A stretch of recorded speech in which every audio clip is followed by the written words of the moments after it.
Yooyyaa ashamaa akkam bultan daawwattoota keenya jaallatamoo fi kabajamoo fagoo fi dhiyoo irraa warri nu hordoftanii guyyaan har'aa kunin ammajjii 29 barrii 2021ti.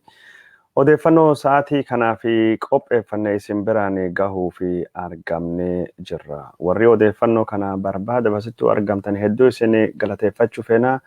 Warri biraa akka odeeffannoo kan argatan ammoo sagantaa kana qoqqooda faffacaasaa wajjin nu gayaa isiniin jechuu feena. Odeeffannoo keenya ka har'aa keessatti hidhamtoonni siyaasaa galmee Jawaar Mohammadii faa jalattuu himatamanii laganna nyaataa guyyaa lammaffaa itti fufanii jiranii. Hidhamtoonni siyaasaa Jawaar Mohammad Baqqalaa Garbaa Hamzaa Booranaa dabalatee laafuu warra maatiin hidhamtootaa fi abukaatowwan dubbatanii jiranii. Yoo lagannaan nyaataa ka warraa kun itti fufe miidhaan guddaan hidhamtoota siyaasaa kanarratti dhaqqabuu danda'a sodaa jettullee akka qabanittu jira. Bal'inna odeeffannoo kana gabaasa kana keessattuu dhagahuu deemtanii. Karaa biraatiin ammoo warri huccuu booraa uffatee hidhamtoota siyaasatii fi deeggarsa dhiyeesse jedhamanii ka qabamanii ammallee gada hin dhiifamnettu jira. Sochiin mormii huccuu keelloo Oromiyaa bakka adda addaa waliin gayaa jirti. Kunilleen odeeffannoo irratti xiyyeeffannoo keessaa tokko. Itoophiyaan lammiilee ishii 34,000 ol ta'anii Saawud Arabiyaa irraa galchuu fi akka taate itti aanan muummicha ministeeraa biyya suni ka dubbate. Suudaan hariiroo Qatar wajjin fooyyeffachuu fi itti aanaa mana marii caaffee olaanaa Suudaanii Mohammed Hamdan Dagaaloo gara magaalaa gudditti Qatar Dohaatti erguun dhagahamee jira. Walittu gaarreffannaan daangaa Itoophiyaatii fi Suudaanii akkuma itti fufettu jira. Waldhabii Biltsiginnaas ammallee furmaata akka hin argannettu jira. Hiriirii mormii Baaldaraas magaalaa Finfinnee keessatti sanbata guddaa yookaan dilbata dhufu kana qopheessuu fi karoorfamee akka tahuu hin deemne koomishiniin poolisii Finfinnee dubbatee jira. Kana qofa miti matoota oduu kana fi kabiroollee qabna. Yoo nu wajjin turtanii odeeffannoo kan hunda isin biraan gahuu deemna. Daawwattoota keenya jaallatamoo fi kabajamoo ammaan tan ammoo gara oduu guyyaa har'aa isinii fi dhiyeessuu fi karoorfannee bal'inaa isaanii isin biraan gahuu deemna. Jawaar Mohammad Baqqalaa Garbaa Hamzaa Booranaatii fi akkasumas warri galmee Jawaar Mohammad jalattuu himataman yookaan ammoo galmee kana jalattuu dhimmi warra laalamaa jiru laganna nyaataa guyyaa lammaffaa fi gaggeessaa akka jiranii kan dhagame jiru. Warri guyyaa lammaffaa fi laganna nyaataa itti jiran kunini laganna kanirra kan kahe laafuu isaanii gareen abukaatota ka isaan har'a laalee dubbachuun dhagahame jira. Gareen abukaatota kun waan jedhe dhimmi hidhamtoota kun akka malee addeessaa waan ta'eef mootummaan Itoophiyaa gaafilee warra kanaa fi deebisuun hidhamtoonni kun kan caalaa rakkoon fayyaa akka isaan hin qunnamne mootummaan dirqama qaba jechuun isallee dhagahame jira. Hidhamtoonni siyaasaa kunini mormii kanaan itti fufanii jennaan akka malee miidhamuu akka danda'amu ka dubbatamaa jiru. Maatiin hidhamtoota ka nyaata har'a achi geesse hidhamtoota kanaaf nyaata kennuu akka hin dandeenye ka OMN itti hime. Intalti Baqqalaa Garbaa Boontuu Baqqalaa ganama kana nyaata qabatanii gara mana hidhaa Qaalliinxoo ka magaalaa Qaallittiitti argaman deemanillee maatiin isaanii nyaata hin fudhannu laganna nyaataa irra jira jechuudhaan nyaata warri qabate deemee deebisuu dubbattee jirti. Akka Boontuu Baqqalaa dubbattetti hidhamtoonni kunini gareen isaanii laafanii argamuu warrallee dubbattee jirti. Haalli isaanii baay'ee yaaddessaa waan taateef dhaabbilee mirgoota ilmaan namaatiif falmanii kan akka qaxxaamuraa diimaa Human Rights Watch, Amnesty International fi akkasumas dhaabbilee biraa irrattu rakkoo warra akka xiyyeeffannoo qabnu biyya keessa fi biyya alatti iyyuu akka qabnu dubbattee jirti. Wanni warra kan baasa mana murtii dharaa Abiy Ahmed osoo hin taane qabsoo Oromoo waan taateef qeerroo fi qarreen Oromoo sochii jala qabee Kaawayaa Booratii fi akkasumas sochii hidhamtoota siyaasaa kana bilisummaa isaanii akka isaan goonfatan gochuu jabeessanii yookaan ammoo cimsanii akka itti fufuu qabanillee Boontuun dubbattee jirti. Boontun akka jettetti yeroo ammaan tana warri hidhamee ka galmee Jawaar Mohammadii keessattuu argamanii gariin isaanii rakkoo fayyaa ciccimoo yookaan jajjaboo qabanii qoricha fudhachuu qaban jettee dubbattee jirti. Hidhama siyaasaa keessaa tokkini Hamza Boorana dhukkuba sukkaaraatii fi dhukkuba dhiibbaa dhiigaa waan qabuu fi guyyaa guyyaanii qoricha addaan dhiisuu hin qabu. Qorichi isa fudhachuu qaba. Amma haala kanaanii nyaati lagachaa qoricha fudhachuu akka inni ittiin danda'u hin beekamu jettee jirti. Abbaan isheellee qoricha dhiibbaa dhiigatii fi akkasumas rakkoolee biraatii fi qoricha addaan dhaabbachuu hin qabne guyyaa guyyaan fudhachuutu qaba. Ammaan tan gara duwwaanii qoricha kan akkaataa inni ittiin fudhatu akka hin beekamne dubbattee jirti.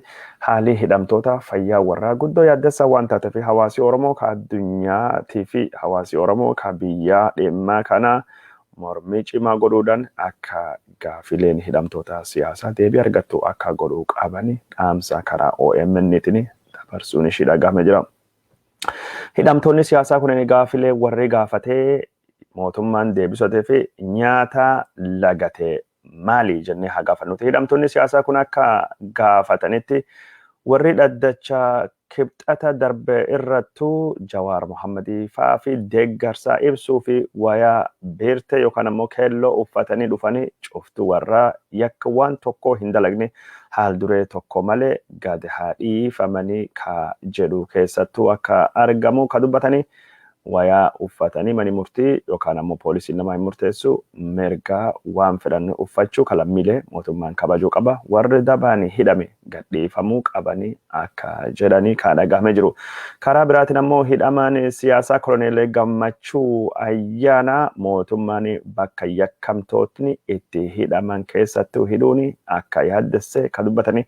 Koloneel Gammachuu Ayyaanaa mana hidhaa Qilixoo bakka ammaan tana itti hidhame kalaaf jalaa ka dukkanaa warri hidhamtoota akka gurguddaa ajjeechaa saamichaa fi reebichaa fi hannaa hojjetettu hidhamuun akka yaaddesse ka dubbatamu. Bakki Koloneel Gammachuu Ayyaanaa ammaan tan dabarfamee itti hidhame torbaan darbe keessattuu balaan dhalattee achi keessattuu nami albee yookaan ammoo billaan wal waraanee walijjeessuu gabaasuun kennee yadatama. Bakki kanattuu Koloneel Gammachuu Ayyaanaa hidhamuun guddoo akka yaaddesse hidhamtoonni siyaasaa kunniin ka dubbatanii. Koloneel Gammachuu Ayyaanaa jijjiirranii Abiy Ahmed aangootti fide eegii dhalateen dubattu yeroo lammaffaa fi hidhamuu isaati. Kanaan dura wayita hidhametti ulfinni isaa kiiloogiraamii 25 gadi xiqqaachuu yookaan ammoo herdheessuu gabaasuun kennanii yaadatama. Haalli ammaan tan inni itti qabamaa jirus hidhamtoota siyaasaa kanaa fi akkasumas dhaaba isaa guddoo yaaddessuutu dhagahamaa jira. Daawwattoota keenya jaallatamoo fi kabajamoo odeeffannoon keenya ka isin biraan gayaa turre akkuma itti fufaa jirutu jira. Konkanumaan odoo jiru hidhamuun Koloneel Gammachuu Ayyaanaa mana dukkanaatii fi yakkamtoota gurguddoo jetanii ammaan tanallee mana hidhaa keessatti walitti roorrisan gaangisteroota, hattoota, saamtotaa fi akkasumas warra ajjeechan shakkame wajjin hidhamuun fudhatama akka hin qabne dhaabbanni ABO ibsa jira. Hoogganaa ABO keessaa tokko kan ta'e obbo Baatee Urgeessaa Koloneel Gammachuu Ayyaanaa haalli hidhaa isaa akka malee yaaddessaa fi haalli hidhaa kun hatattamaan akka jijjiiramuu qabu mootummaa Itoophiyaa gaafateera jechuun dhagahamee jira. Haalli Koloneel Gammachuu Ayyaanaa ittiin qabamaa jiru yeroo ammaan tana kan yaaddesse ta'uu ka dubbate dhaabbanni ABO kunniin Itoophiyaan yeroo adda addaatiin hayyoota Oromoo bifa gosa kanaatiin mana hidhaa keessatti dhabamsiisuu yookaan ammoo mana hidhaa keessatti ejjeesullee eeree jira. Koloneel Gammachuu Ayyaanaa qofa osoo hin taane nama akka Nadhii Gammadaatii fi akkasumas Baqqalaa Dawaanoofaa mana hidhaa Itoophiyaa bifuma kanaan dhabamsiisuun isaa ni dubbatama.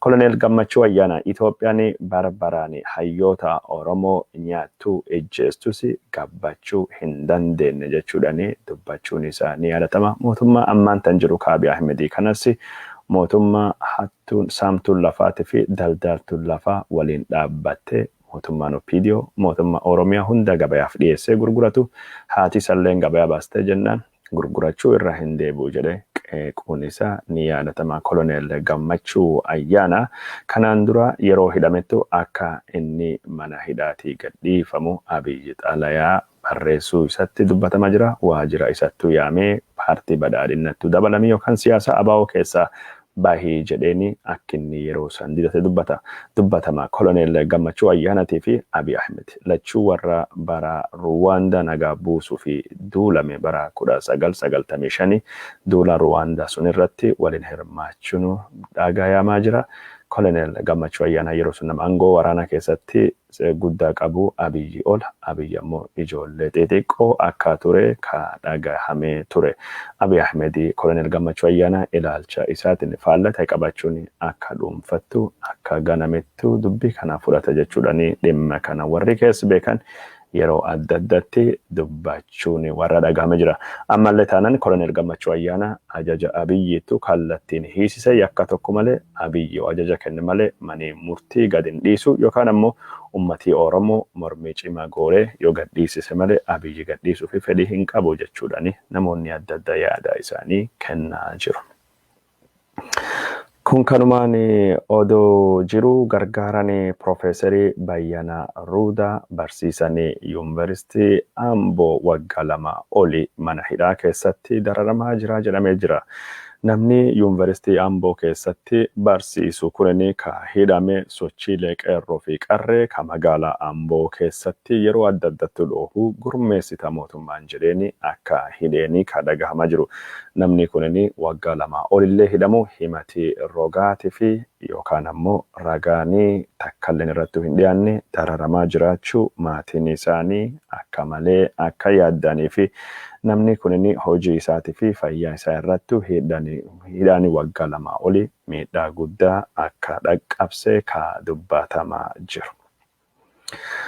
Yeroo ammaan tana mormiin wayaa keelloo uffachuu Oromiyaa keessatti bakka adda addaatti cimee itti fufee jira. Biyya addunyaa kanalleetti mormiin kunini cimee gaggeeffamaa akka jiru kadhagamaa jiru. Mormii kana Oromoon addunyaa irra jirtu akka cimsitee wayaa boora uffachuuni mootummaa Abiy Ahmed biyya keessattuu biyya alaa immoo karaa dippiloomaasiitii fi hiriiranii hafuuraa itti kuttu miidiyaa hawaasummaa irratti yaamichi dhiyaachaa jira.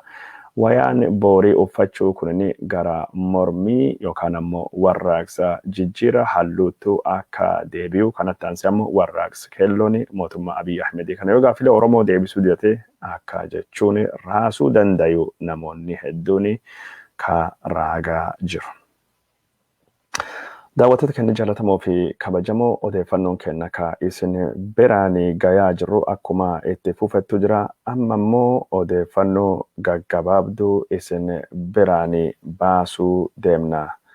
Koomishiniin poolisii Finfinnee hiriirii baaldaraasiin Finfinneetti gaggeessuu deemu hin jiru jechuudhaan ibsa baasee jira.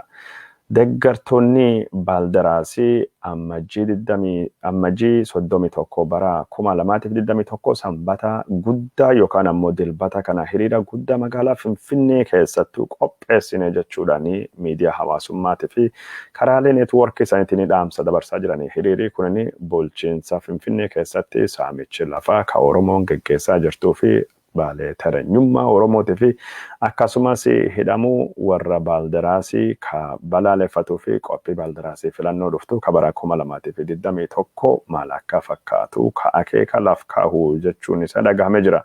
Haa ta'uutii malee waajjirri bulchiinsa Finfinnee ka Adaanech Abeebee akka poolisii koomishinii poolisii Finfinneetii fi xalayaa guyyaa 26 ammajjii 26 bara 2021 ergeeni hiriira wanni jedhame ka paartiin baaldaraasii qopheesse magaalaa Finfinnee keessattuu hayyamii kennamee fi akka hin jirre hiriirri gosa kamiyyuu akka dhoowwamuu qabu xalayaa barreessuun dhagahamee jira. Guyyaa kanattuu hiriirri waan hin jirree fi lammiileen hamii yookaan ammoo oduu dharaa ka miidiyaa hawaasummaa irratti naannawaa jirtuufillee gurraa kennachuu akka hin qabne ka dubbatu xalayaan kunini. Poolisiin koomishinii Finfinnee warri hiriira qopheessinaa jiru kulleen hiriirri kunini hayyama seeraa waan hin arganne akka hin arganne beekanii hiriira qopheessinaa jiran kana qopheessuu irra akka duubattu deebi'anii warra baaldaraasii gorsa jira. Haa ta'uti malee baaldaraasii hiriira kana beeksisuu qofa dirqamni kennu malee hayyamii nu barbaannu yookaan hayyamii nu gaafannu kaseeraa hin jiru. Hiriiri kunini mootummaan beekamtii nu kennu baatee guyyaa yaamamettu ammajjii 31 dilbata guddaa dhufaa jiru kana sanbata guddaa dhufaa jiru yookaan dilbata kana ni geggeeffamaa jechuun warra dhagahamee jira. Hiriira kana wanni nu haqsiisu hin jiru. Hiriiri akkuma karoorfamettu ta'uu deema. Deeggartoonni kennanii Finfinnee keessattu wal argaan nuufaa ta'atu jechuudhani Finfinnee irratti baaletereenyoota fi saamtota lafaatii fi kondominiimii guyyaa saaxillu hayyooti baaldaraasii ka hidhamanii kan akka Sintaayee Chokkoleetii fi Iskindir Naggaafaati akka hiikamanii ka gaafannuu fi filannoo bara 2021 magaalaa Finfinnee keessatti geggeeffamtuu fi Finfinnee bulchuu fi qophii ta'uu kenna ka itti mul'ifannu waan taate hiriira kanaa fi deeggartoonni kenna qophaawaa jechuun warra dhagahamee jira. Yaamichi hiriira karaa miidiyaa hawaasummaatiin akkasumas miidiyaalee baaldaraasii deeggaraniin geggeeffamaa jiru. Ammallee akka itti fufe akka hin dhaabbanne ka dubbatame. Poolisiin Komishinii Finfinnee yookaan ammoo Komishiniin Poolisii Finfinnee jedha sirreeffadhuuti ibsa baasanii hiriira seeraa ala qopheessuun seeraan nama gaafachiisa. Warri baaldaraasii hiriira jedhame kana yaamuu yoo dhiisuu baatanii yookaan akkuma jedhan hiriira kan ka qopheessan yoo taate adabbiin guddaan akka isaan eegatu ka doorsisaa jiran. Hiriiri baaldaraasii Finfinnee keessatti qopheessaa jedhe Oppiidiyoo raasee jira. Oppiidiyoon kan muddamsuu guddaa keessa seentee hiriira kana tokkoffaa dhoowwitee jirti. Hiriiri ta'uu hin qabu yookaan ammoo hin geggeeffamu. Hiriira seeraa alaa jettee jirti. Yoo hiriiri kun ammoo ka geggeeffamu taate Oppiidiyoolleen hiriira biraa Finfinnee keessatti qopheessuu fi saganteeffachuu jalqabuu kanaan dura gabaasne jirra. Oppiidiyoon ka waggoota lamaan darban kanaa fi qeerroo fi qarree Oromoo jaarmayiinsa seeraa ala yookaan ammoo ኢመደበኛ አደረጃጀት ህገ ወጥ አደረጃጀት ጫሳ ጀዋር መሐመድ ጀቴ ባሌሳ በርባዴሳ ባቴ አማንተን ሙደምተ ጀናኒ ቀሮ ፊ ቀሬን ኦሮሞ ሳምቻ ለፋ ከፍንፍኔ በላለፈዳ ህሪራ ባያ ጀቹዳኒ ጎዲና ኦሮሚያ ናናዋ ፍንፍኔት ፊ ጎዲና አዳ ኦሮሚያ ናናዋ ፍንፍኔት ፊ magala Finfinnee keessatti qeerroo fi qarree yaamicha dhiyeessaa akka jirtu kadhagama jiru. Haa ta'uuti malee qeerroon Oromoo yeroo ammaan tanatti gaafii lafaa kana ka deebisaa jiru sila deebisuu qabu ka saamicha lafaa kana geggeessaa jiru. Oppiidiyoo matuma isaati. Oppiidiyoon lafa saamaa saamsisaa hanne godha goosisaa yeroo ammaan tana namijjeessaa hiisisaa qaama biratti quba qabuudhaan hiriira deeggarsaa odoo gaafii Oromoo takkallee hin deebisinu qaama ijjeesaa jiruun qaama saamamaa saamsisaa jiruun hiriira naabaa jechuun waan hin fakkanne fakkeessi jechuudhaan qeerroon hagammaa yaamicha warraati gurra dhoowwate akka jiru kadhagame jiru. Oppiidiyoon yeroo ammaa tana wayita abin baaldaraasii fi biltsiginna amaaratiin muddamee jirutti dhaabbilee siyaasaa Oromoo walitti fiduudhaan hidhamtoota siyaasaa Oromoo man hidhaa jiranii gadhiisuu isaanii paartilee Oromoo gara tokkotti coroorsuudhaan dubbiin Oromoo bifa akka qabattuu fi siyaasaa bara kana kaafilannoo bara 2020 keessatti Oromoon ejjennoo gosa tokko akka qabatu sila godhuu fi carraa guddaa odoo qabu ammallee taanaan hidhamtoota siyaasaa irratti geggeessaa jiru. Jajjabeessuudhaan hariiroo nafxanyoota waliin sirreeffachuudhaaf isa carraaqaa jirutti mul'ataa jira jechuudhaan xiinxaltoonni Oromoo adeemsa jallatee fi dogongora ka Oppiidiyoo kana qeeqaa akka jiranii ka hubatan. Odeeffannoon kenna ka isin biraan gayaa jirru akkuma itti fuufettu jira yeroo ammaan tana biltsiginna Oromiyaatiif biltsiginna Amaaraa jidduutti falmiitu jira jedhamee odeeffamee jiraachaa jirullee keessattuu obbo Dammaqee Mokkonnin Abiy Ahmed irratti fincila godhee aangoo barbaadaa jedhamaa jirullee Abiy Ahmediitii fi Dammaqee Mokkonnin haga ammaan tana odeeffannoon keessa bayaa jirtu akka agarsiiftutti qubumaa fi qubee ta'anii wajjin hojjechaa akka jiru kadhagamaa jiru. Biltsiginnaan Oromiyaa gaafilee biltsiginnaan amaaraa gaafate deebisuu fi yookaan ammoo fedhii warra guutuu fi carraaqaa akka jiru kadhagamaa jiru. Biltsiginnaan Oromiyaa gaafii daangaa dabarte ka biltsiginnaa amaaraa akka isaan gaafachuu dhaaban yookaan akka isaan naamusa qabaatanii gaafachuu dhiisee yeroo ammaan tana biltsiginnaa amaaraa gunachuu fi yookaan ammoo kadhachuu fi abaabalachuu fi carraaqaa akka inni jiru ka dubbatamaa jiru.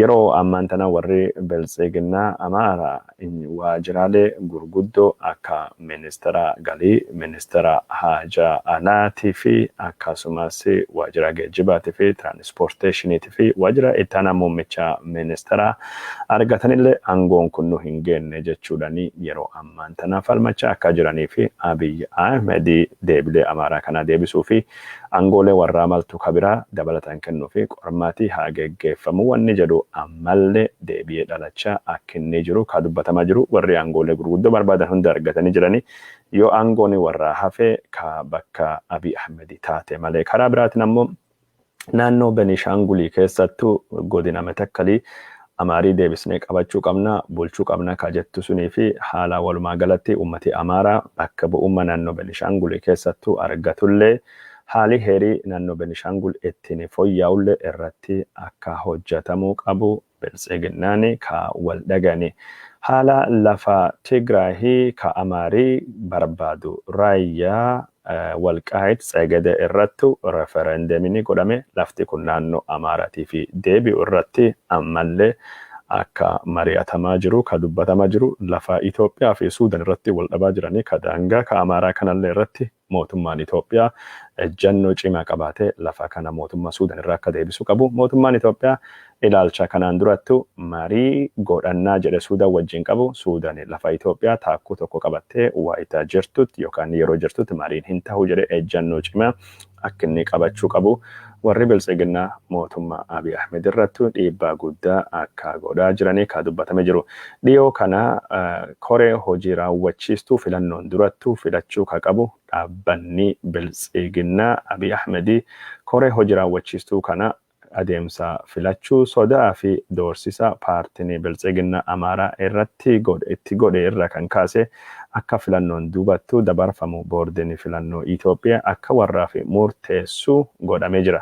Maaliif jennaani hoogganaa biltsiginnaatii fi warri amaaraa dorgomuu akka barbaaduu fi deeggarsa Abiy Ahmed dhoowwachuu warraati yeroo sanitti filannoon karoorfame akka hin taane ka godhe.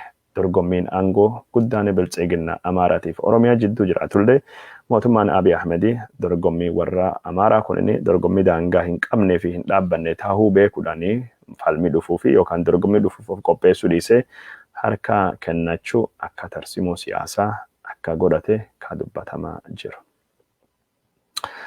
Odeeffannoon keenya ka isin biraan dhaqqabsaa jirru akkuma itti fufettuu jira daawwattootaa fi jaalatamoo maatii yooyyaa miidiyaa Itoophiyaan lammiilee isii 34,000 taayanii ka biyya Saawud Arabiyaattu yeroo ammaan tana hidhamaa dararamaa miidhamaa jiru.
Hayyee daawwattoota keenya jaallatamoo fi kabajamoo rakkoo teeknikaatiin sagantaan keenya waan addaan citee fi kunoo ammaan tana gad deebinee jirra. Itoophiyaan lammiilee 34,000 biyya Saa'uudi Arabiyaa jiranii biyyatti galfachuu fi akka murteessite itti aanaan muummicha ministeera Itoophiyaa obbo Dammaqee Mokkonnin dubbatee jira. Mootummaan Itoophiyaa yeroo ammaan tana lammiilee isaa akka biyya alatti miidhamaa dararamaa jiranii deeffachuun dirqama isaa tokkoffaa ta'uu beekuudhaan kabaja lammiilee isaa deebisuu fi akka carraaquu ka dubbatamu torbaanitti baqattoota 1,100 Saa'uudi Arabiyaa irraa deebisuudhaan walumaa galatti baqattoonni 34,000 ka dhukkuba kooroonaa vaayirasii qabamuun shakkaman dabalatee namni biyya Saa'uudi Arabiyaatti karaa seera alaatiin hidhame cuftinu akka biyya Itoophiyaatti deebi'u mootummaan Abiy Ahmed akka hojjetu ka dubbatame. Suudaanii biyya Qatar wajjin hariiroo qabdu fooyyeffachuu fi Hamdan Dagaaloo achittu erguun isii dubbatamee jira. Suudaan yeroo ammaan tana dhimma daangaa Itoophiyaatii fi Suudaanii ilaalchisee biyyoota Arabaa irraa deeggarsa argachuu fi dippiloomaatota ishee biyyoota Arabaa adda addattu akka ergaa jirtu kadhagame sun keessa biyyatti Qatar yookaan ka magaalii guddaanis Doohaa tokko akka taate kadhagamtu hariiroon Suudaanii fi Doohaan wajjin qabanii sababa wal dhaba biyyoota Arabaa ka jiddu galeessa bahaatiin hammaachuun isaa dhagahame jira.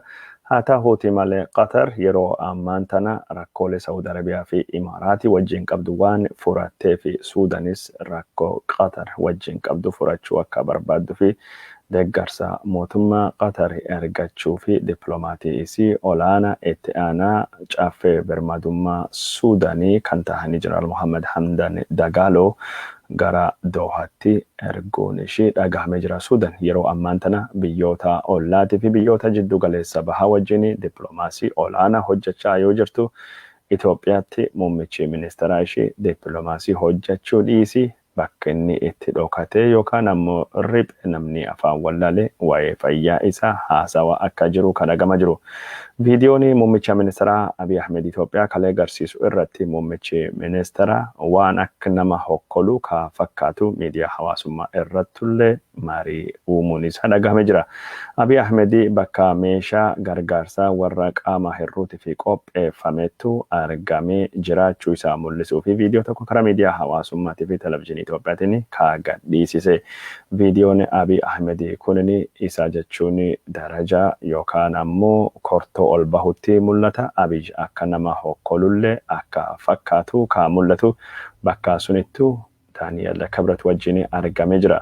Abiy Ahmed akka hokkoluu fakkaachuun isaa kunini bakka qaama hir'oota warra hokkoluu fi naafa bal'aa waan jiruu fi akkasuuf fakkeessuuf jedhee warri garii yoo qoosaa godhu warri garii Abiy rukutamee jira hamii jettuu ka cimsu yookaan Abiy dhukkubuu danda'a yaada jettuu ka cimsuu fi Abiy fayyaan isaa guutuu yookaan qixxee miti jechuun namoota adda addaa dhagamee jira. Abiy Ahmed yoo dhukkubde taate dhukkubuu kan kee uummata Itoophiyaa beeksisi. Uummata Itoophiyaa irrattu piraankii hin hojjetini dhaamsii jedhulleen bal'inaan akka dhiyaataa ture viidiyoo sun jalattu yaadii barreeffame ka mul'isu. Odeeffannoon kenna ka isin biraanii gayaa jirru akkuma itti fuufettuu jira. Odeeffannoo biraatiin ammoo Eertiraan Tigraahii keessa bahuu akka qabdu mootummaan Ameerikaa kallattiin aangaa'ota mootummaa Eertiraattu himne jechuun isa dhagahame jira. Yeroo ammaan tana mootummaan Eertiraa Tigraahii keessa seenee weeraree jira. Waraanni kunini akka inni bayu mootummaan Itoophiyaa godhuu qaba jechuudhaan ministeerri haajaa alaa Ameerikaa torbaan kana ibsa baasuun isaa ni yaadatama. Odeeffannoo karaa biraatiin dhaabbati mirgoota gaazexeessitootaati fi falmatu CPJ Committee to Protect Journalists ka jedhamu naannoo Tigraahii keessatti gaazexeessanii Daawit Kabbadee jedhamu ka televizyiinii Tigraahii mootummaa Itoophiyaatiin rukutame ejjeefamuun isaa akka malee yaaddessaa ta'uu dubbatee jira. Daawit Kabbadee waahila isaa wajjin makiina isaa keessatti magaalaa Tigraahii magaalaa guddittii Tigraahii Maqalee keessattuu ajjeefamee mootummaan Itoophiyaa reebichaa fi dararaa fi ajjeechaa fi miidhaa gaazexeessota irratti godhuu akka dhaabuu qabu itti gaafatamaan CPJ biyyoota Saharaa gadiitu argamanii Mutoko Muumoo dubbachuun isaa gabaafamee jira. Muumoon akka jedhetti mootummaan Itoophiyaa tarkaanfii inni daawwitii ajjeesuun fudhatee itti fudhatama waan takkaayyuu hin qabu. Wanni kunini akkamiin akka dhalatee qormaata walaba bal'aanii qaama jechuun amanamaanii geggeeffamuu qaba jechuudhaani mootummaa Itoophiyaa akka yaadachiise dubbatamee jira. Dhaabbanni qaxxaamuraa diimatii fi akkasumas dhaabbanni baatii diimaa haalii naannoo Tigraahii keessatti ka gargaarsa namoomaa ittiin dhiyeessanii ammallee rakkisaa ta'uutti dubbatamaa jira.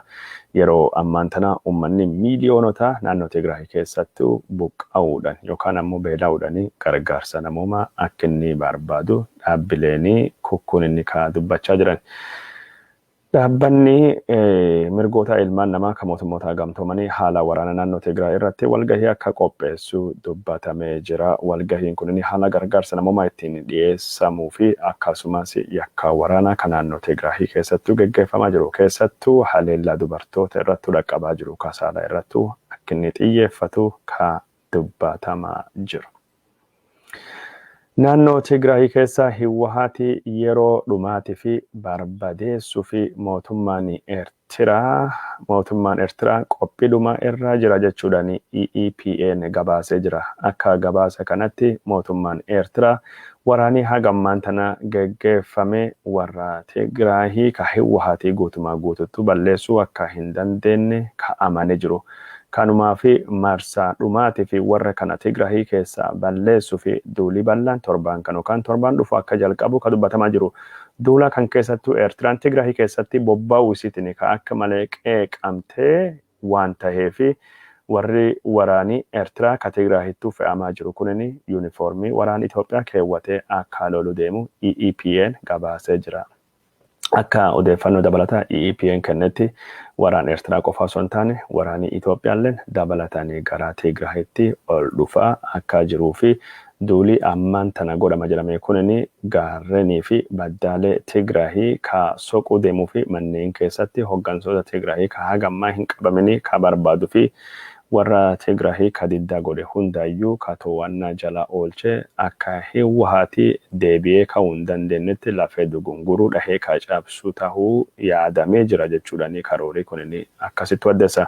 Haa ta'uu malee waraana naannoo Tigraahii keessattuu geggeeffamaa jiruudhaani wanti kun akka inni milkaa'uu hin dandeenye agarsiisa jechuudhaani aktivistoonni naannoo Tigraahii dubbachaa jiran.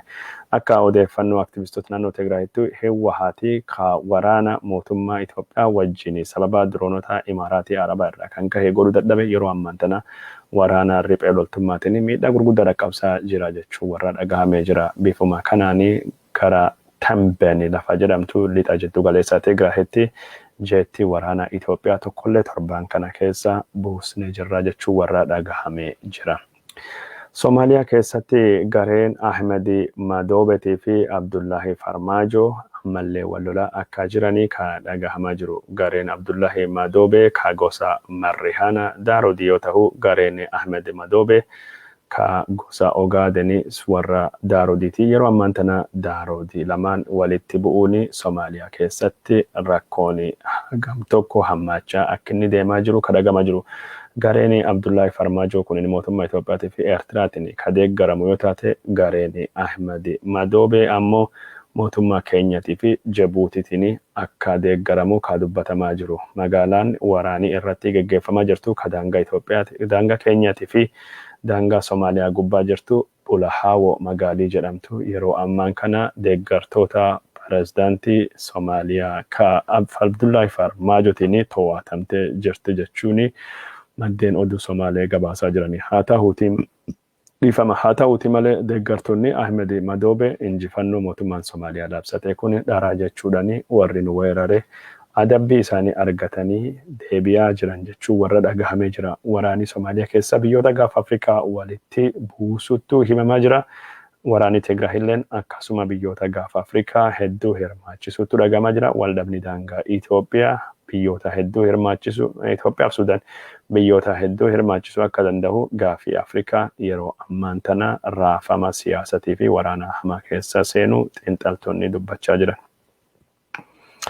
Daawwattoota keenya jaallatamoo fi kabajamoo odeeffannoo dhumaatiin dhukkubni koronaa vaayirasii addunyaa raasaa akka jiru ka hubatamee jiru. Mootummaan Faransaay sararri xayyaaraa sararri qilleensaa Itoophiyaa qormaata koronaa vaayirasii sirriitti godhee waan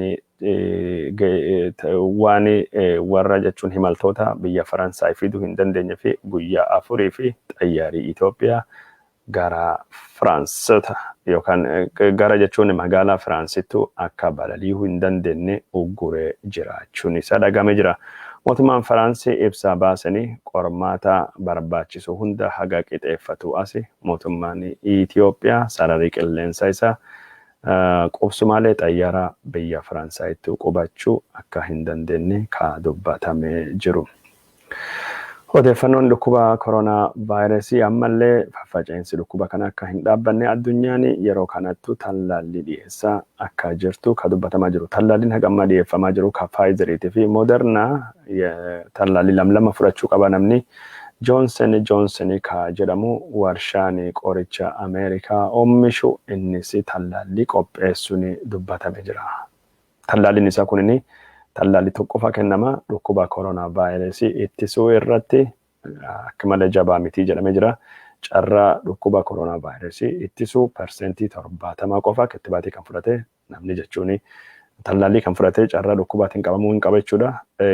Addunyaan kun ammoo hiyyeessa waan taateef tallaalli yeroo lama kennuuni akka malee rakkisaadha qaaliidha. Tallaalli yeroo tokko kana irratti hojjetamuu qaba yaadni jedhamu bal'inaan ibsamaa kennamaa jira.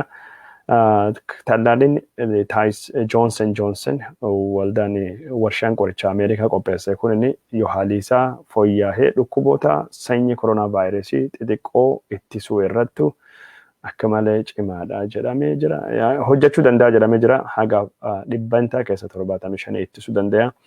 Sanyiilee dhukkuba koronaa vaayirasii ciccimoo jedhamu ammoo dhibbantaa keessa harka 69 fayyisuu akka danda'u ka dubbatamaa jiru.